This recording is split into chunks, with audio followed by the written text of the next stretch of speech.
He was unstoppable, a man who rose from obscurity to rule half of Europe.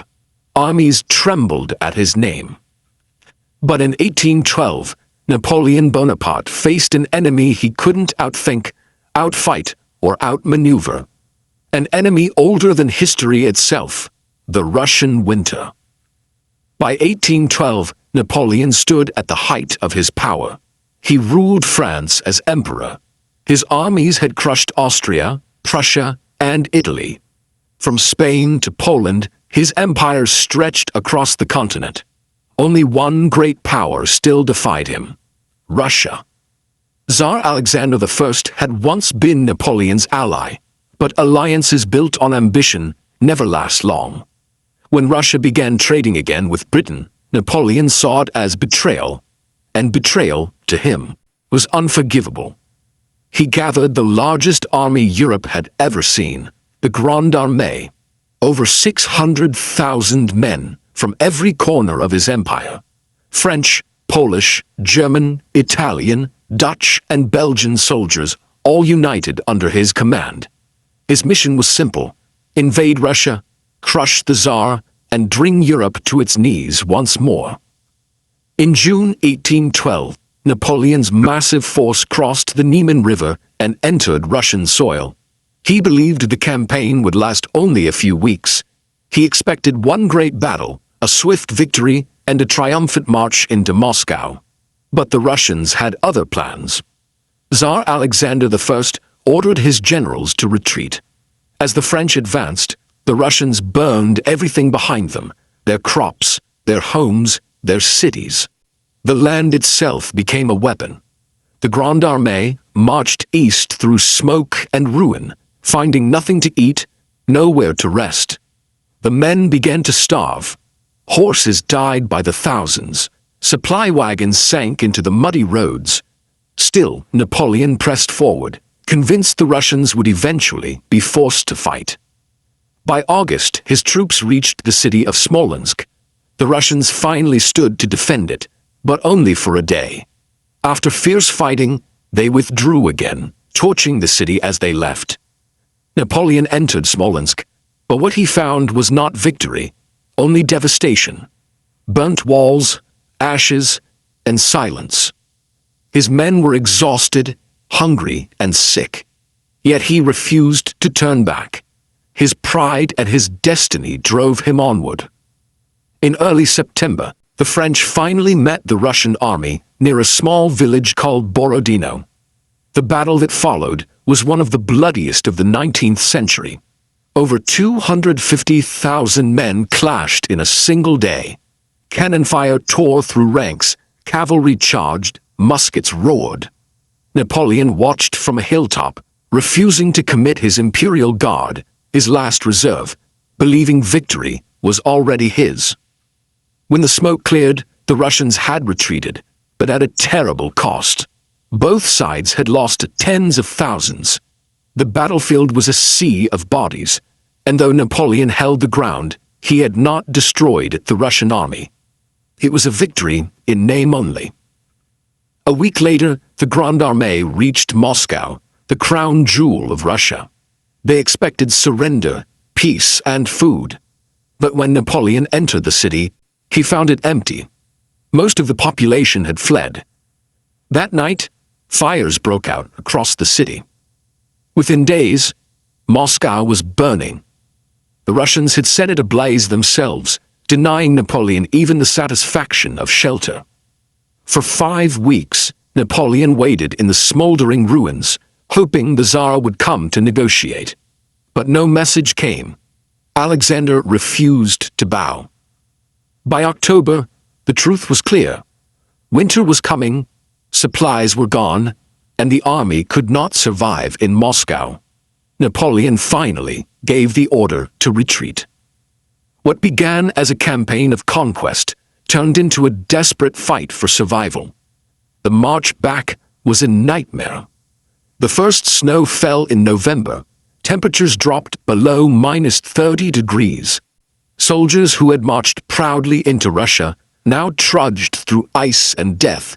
Frostbite blackened their flesh. Their uniforms were rags.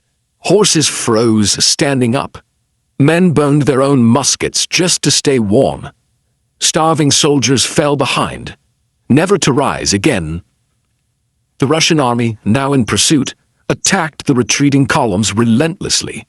Cossack horsemen struck from the shadows, killing stragglers and seizing supplies. Disease spread like wildfire. Every bridge, every river crossing became a massacre. The mighty Grande Armée was no longer an army. It was a ghostly procession of suffering. Napoleon tried to maintain order, but even his iron will was breaking. His marshals begged him to abandon the heavy baggage and save what little strength remained. He listened, but too late. By the time they reached the Berezina River in December, fewer than 40,000 men remained from the original 600,000. There, trapped between the icy river and the Russian army, Napoleon's engineers built makeshift bridges under fire. Thousands died in the crossing, but a small remnant escaped. Soon after, Napoleon left the army and raced back to Paris, fearing news of the disaster would destroy his empire. The survivors staggered home months later, frozen, broken, and defeated. The invasion of Russia had turned into one of the greatest catastrophes in military history. What went wrong? Historians have argued for centuries. Some blamed logistics, the impossible length of supply lines stretched across scorched land. Others blamed arrogance, Napoleon's refusal to retreat until it was too late. But perhaps the truth is simpler. He underestimated the one opponent no general can ever defeat: nature. The Russian winter was merciless. Temperatures dropped so low that ink froze in pens and wine turned solid in bottles. Soldiers burned wooden doors, carts, and even furniture for warmth. The snow blinded them by day and swallowed them by night. Wolves followed the retreat, feeding on the dead. It was not war. It was extinction. Yet even in this hell, stories of courage emerged. Men shared their last crumbs of bread. Officers carried wounded comrades across the ice. When everything else was gone, food, weapons, hope, they still clung to a single belief: that somehow they would reach home. When Napoleon returned to France, he declared, "The army has been destroyed by the elements." He refused to admit defeat, but deep down he knew the truth.